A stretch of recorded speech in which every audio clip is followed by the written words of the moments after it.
आज हम एक ऐसे सवाल पर बात कर रहे हैं जो शायद इंसानियत जितना ही पुराना है और जिसका कोई एक जवाब आज तक नहीं मिला। हाँ, सवाल है, क्या ईश्वर है? और इस सदियों पुरानी बहस को समझने के लिए हमारे पास अब्दुल्ला मंसूर का एक लेख है। इसका शीर्षक भी यही है, क्या ईश्वर है। ये पसमानदा डेमोक्रेसी पर प्रकाशित हुआ था और ये लेख इस सवाल की कई अलग अलग परतों में हमें ले जाता है। बिल्कुल, लेख की शुरुआत ही होती है मुफ्ती शमाइल नदवी और जावेद अख्तर के बीच हुई एक हालिया बहस से। लेकिन इस सिर्फ दो लोगों की बातचीत नहीं है ना? नहीं, बिल्कुल नहीं। ये असल में दो दुनियाओं का टकराव है।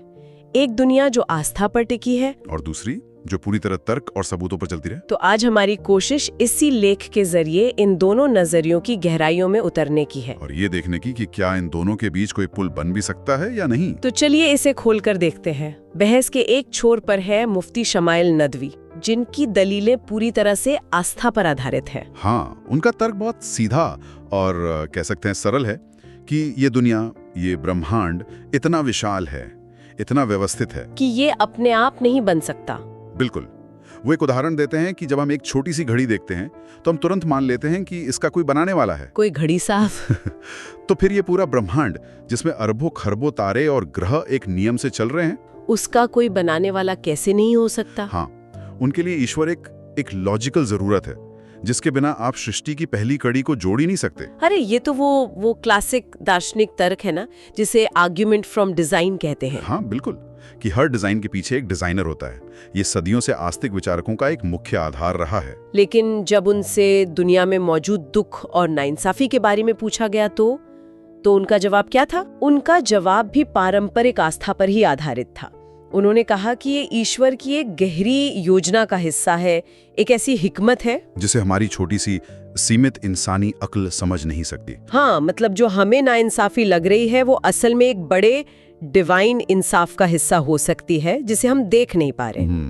और ठीक इसके सामने दूसरे छोर पर खड़े हैं जावेद अख्तर, जो पूरी तरह से इंसानी अक्ल और वैज्ञानिक सोच को अपना आधार बनाते हैं। उनका कहना है कि भाई जो चीज दिखाई नहीं देती, जिसे परखा नहीं जा सकता, उसे सच मानने के लिए तो बहुत ही ठोस सबूत चाहिए। हाँ, और वो सबूत देने की जिम्मेदारी, जिसे बर्डन ऑफ प्रूफ कहते हैं, वो उन पर डालते हैं जो ईश्वर के अस्तित्व का दावा करते हैं। बिल्कुल, उनका तर्क है कि मैं ये साबित क्यों करूं कि ईश्वर नहीं है, आप साबित कीजिए कि वो है। और यहीं पर वो एक बहुत ही भावनात्मक और शक्तिशाली सवाल उठाते हैं, जिसे दर्शन की दुनिया में बुराई की समस्या या प्रॉब्लम ऑफ इविल कहा जाता है। हाँ, उन्होंने मासूम बच्चों की तकलीफों का हवाला दिया। सवाल बहुत सीधा है, अगर भगवान इतना ताकतवर और रहमदिल है तो फिर वो एक मासूम बच्चे को तकलीफ क्यों होने देता है? ये दोनों बातें एक साथ सच कैसे हो सकती हैं? और ये एक ऐसा सवाल है जिसने हजारों सालों से दार्शनिकों और धर्मगुरुओं को परेशान किया है। तो अख्तर के नजरिए से ये जो धर्म और नैतिकता जैसी चीजें हैं, ये इंसानों ने खुद बनाई हैं,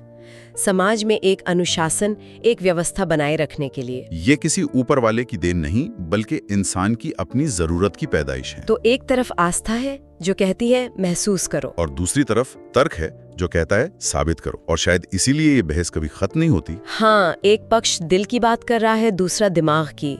दोनों की भाषा ही अलग है। लेकिन लेख यहाँ रुकता नहीं है, वो इस हाँ या ना की बहस से हमें आगे ले जाता है और एक तीसरा नजरिया पेश करता है कैरन आर्मस्ट्रांग का, और ये इस पूरी चर्चा का रुख ही मोड़ देता है। बिल्कुल, ये इस विश्लेषण का सबसे दिलचस्प मोड़ है।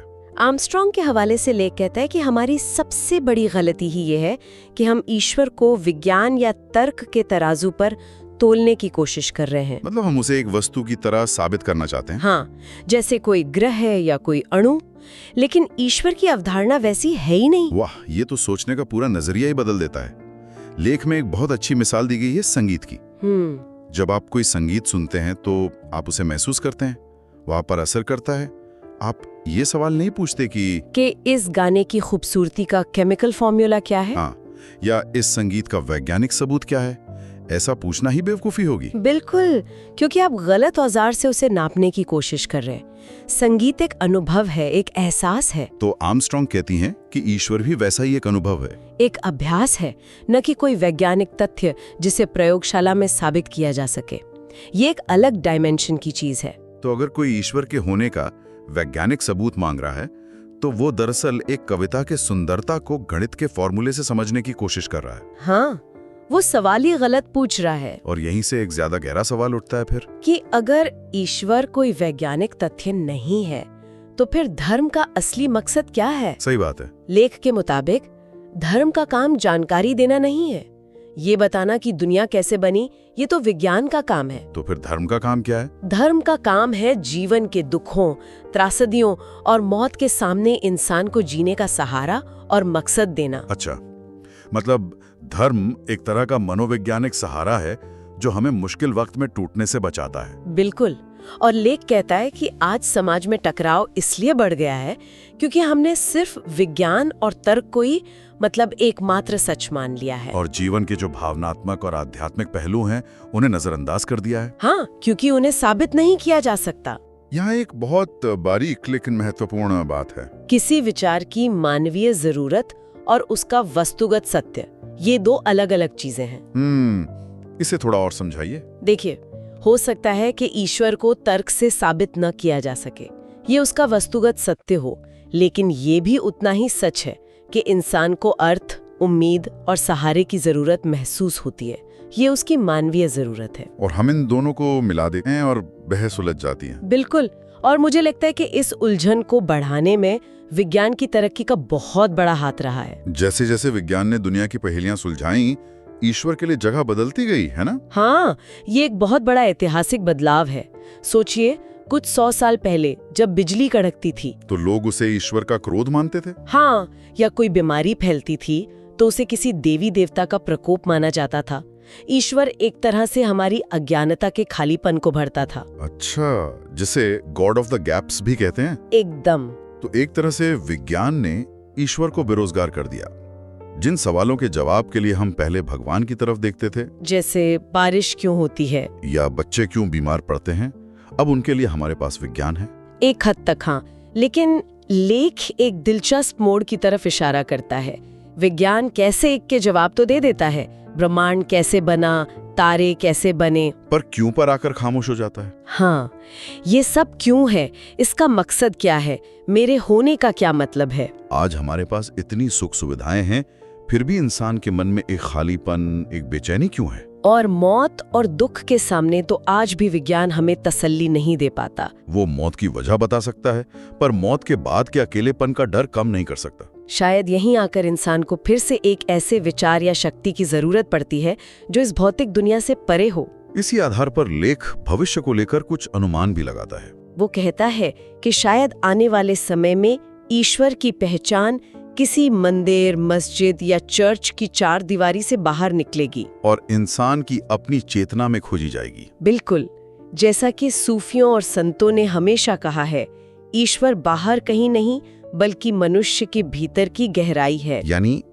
ईश्वर की खोज एक बाहरी यात्रा से ज्यादा एक भीतरी यात्रा बन जाएगी। लोग शायद ध्यान, चिंतन और खुद को समझने के जरिए उस ईश्वरीय तत्व को महसूस करेंगे। लेख ये भी कहता है कि जैसे जैसे मशीनी दौर बढ़ेगा, आर्टिफिशियल इंटेलिजेंस हमारी जिंदगी का हिस्सा बनेगी। इंसानियत को बचाने के लिए हमें फिर से उन्हीं मूल्यों की तरफ लौटना होगा जिन्हें धर्मों ने हमेशा ईश्वर के गुण बताया है, दया, न्याय, प्रेम और करुणा। बिल्कुल।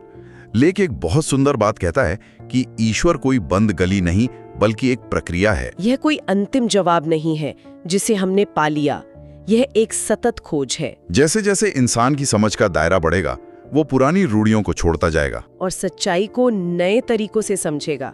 शायद ईश्वर कोई स्थिर चीज नहीं बल्कि विकसित होती हुई चेतना का नाम है। तो इसका मतलब ये हुआ कि हम धर्म और विज्ञान को दो दुश्मनों की तरह देखने के बजाय उन्हें जिंदगी को समझने के दो अलग अलग औजारों की तरह देख सकते हैं। हाँ, एक दुनिया के बाहरी सच को बताता है, दूसरा हमारे भीतरी सच को समझने में मदद करता है। शायद यही लेख का इशारा है, लेकिन वो एक बहुत बड़ी चेतावनी भी देता है। अच्छा। लेख के मुताबिक असली समस्या न तो धर्म में है और न ही विज्ञान में। असली समस्या है सत्ता और शक्ति के साथ उनके रिश्ते में। मैं इस बिंदु पर थोड़ा रुकना चाहता हूँ। ये एक बहुत ही शक्तिशाली अवलोकन है। मतलब समस्या ज्ञान में नहीं बल्कि ज्ञान का इस्तेमाल करने वाले की नीयत में है। एकदम सही। इतिहास को देखिए, जब भी धर्म या विज्ञान सत्ता के हाथ का खिलौना बने हैं, उनका इस्तेमाल इंसान को आजाद करने के बजाय नियंत्रित करने के लिए हुआ है। जैसे धर्म ने राजा को ईश्वर का प्रतिनिधि बताकर उसकी सत्ता को पवित्रता दी। उसे दैवीय मंजूरी दी। इससे राजा के खिलाफ बोलना ईश्वर के खिलाफ बोलना बन गया। और विज्ञान ने सत्ता को ऐसी ताकत दी जिसकी पहले कल्पना भी नहीं की जा सकती थी। उसने सत्ता के हाथ में परमाणु बम दे दिए, निगरानी करने की तकनीक दे दी। नतीजा ये हुआ कि सवाल पूछने वाला इंसान दोनों जगह संदिग्ध बन गया। बिल्कुल, धर्म में सवाल पूछने वाले को काफिर या धर्मद्रोही कहा गया और सत्ता के खिलाफ खड़े होने वाले वैज्ञानिक या विचारक को देशद्रोही करार दिया गया। दोनों ही व्यवस्थाओं ने अपने अपने तरीके से स्वतंत्र सोच को दबाने की कोशिश की। ये बहुत गहरी बात है। यानी असल खतरा नास्तिकता या आस्तिकता में नहीं बल्कि कट्टरता में है। चाहे वो धार्मिक कट्टरता हो या वैज्ञानिक, जब कोई ये दावा करने लगे कि सिर्फ उसी का सच अंतिम सच है, तो वहीं से शोषण की शुरुआत होती है। और इसी से जुड़ा लेख का अंतिम और शायद सबसे महत्वपूर्ण बिंदु है वो ये कि एक नैतिक और अच्छा समाज बनाने के लिए ईश्वर को मानना जरूरी नहीं है। बात है क्योंकि आमतौर पर यही दलील दी जाती है कि धर्म के बिना तो समाज में कोई नैतिकता ही नहीं बचेगी। लोग पाप करने से डरेंगे नहीं। लेकिन लेख हमें बौद्ध और जैन जैसी परंपराओं का उदाहरण देता है। ये परंपराएं ईश्वर की उस तरह की संकल्पना को नहीं मानती जैसी कई दूसरे धर्मों में है। मतलब कोई दुनिया बनाने वाला और चलाने वाला ईश्वर। हाँ, इसके बावजूद इन परंपराओं ने दुनिया को अहिंसा, करुणा और सत्य जैसे बहुत ऊंचे नैतिक मूल्य दिए हैं। तो इसका मतलब है कि नैतिकता का स्रोत ईश्वर का डर नहीं बल्कि इंसान के अंदर की करुणा और विवेक हो सकता है। बिल्कुल, आप अच्छे इसलिए नहीं हैं क्योंकि आपको सजा का डर है, बल्कि इसलिए हैं क्योंकि आपको लगता है कि यही सही तरीका है जीने का। और यही हमें लेख के असली निष्कर्ष पर लाता है। असली और सामाजिक लड़ाई ये नहीं है कि ईश्वर है या नहीं। वो एक व्यक्तिगत या दार्शनिक सवाल हो सकता है। हाँ, जिस पे हर कोई अपनी अपनी राय रख सकता है। असली लड़ाई ये है कि हमारा सिस्टम, चाहे वो धर्म पर आधारित हो या विज्ञान पर, वो इंसानियत और न्याय के काम आ रहा है या नहीं। क्या हमारा धर्म हमें ज्यादा दयालु और सहिष्णु बना रहा है या ज्यादा नफरत करने वाला? क्या हमारा विज्ञान दुनिया से भुखमरी और बीमारी मिटा रहा है या विनाश के नए हथियार बना रहा है? अगर हमारे विश्वास और हमारा ज्ञान हमें बेहतर इंसान नहीं बना रहे, तो फिर उन पर किए जाने वाली सारी बहसें व्यर्थ हैं। तो हम एक बहुत ही निजी सवाल, क्या ईश्वर है, से शुरू हुए थे और अब एक बहुत ही सामाजिक और राजनीतिक सवाल पर आकर रुके हैं कि हमारे समाज का मकसद क्या होना चाहिए। तो हमने नदवी अख्तर की बहस से शुरू करके आस्था और तर्क की दो अलग अलग दुनियाओं को समझा, फिर कैरन आर्मस्ट्रांग के जरिए एक अनुभवात्मक नजरिए को जाना कि ईश्वर संगीत की तरह एक एहसास भी हो सकता है। हमने देखा कि कैसे विज्ञान ने ईश्वर की पुरानी धारणाओं को चुनौती दी लेकिन जिंदगी के क्यों का जवाब नहीं दे पाया। और आखिर में हम इस नतीजे पर पहुंचे कि असली सवाल ईश्वर के अस्तित्व का नहीं बल्कि इंसानियत की सेवा का है। बिल्कुल, ये लेख हमें कोई पका पकाया जवाब नहीं देता, बल्कि सवाल को और गहरा और ज्यादा प्रासंगिक बना देता है। यह हमें जवाबों से हटाकर सही सवाल पूछने की ओर ले जाता है। तो अंत में ये बहस ईश्वर के होने या न होने से हटकर इस बात पर आ जाती है कि हमारे विश्वासों का, हमारे ज्ञान का, हमारी इंसानियत पर क्या असर पड़ रहा है। और जाते जाते सुनने वालों के लिए एक विचार छोड़ जाते हैं जो इसी लेख की भावना से निकला है। अगर असली सवाल इंसानियत और न्याय की सेवा करना है, तो आज के समाज में कौन से विचार, चाहे वो धार्मिक हो या वैज्ञानिक, हमें इस लक्ष्य के करीब ला रहे हैं और कौन से हमें इससे दूर ले जा रहे हैं।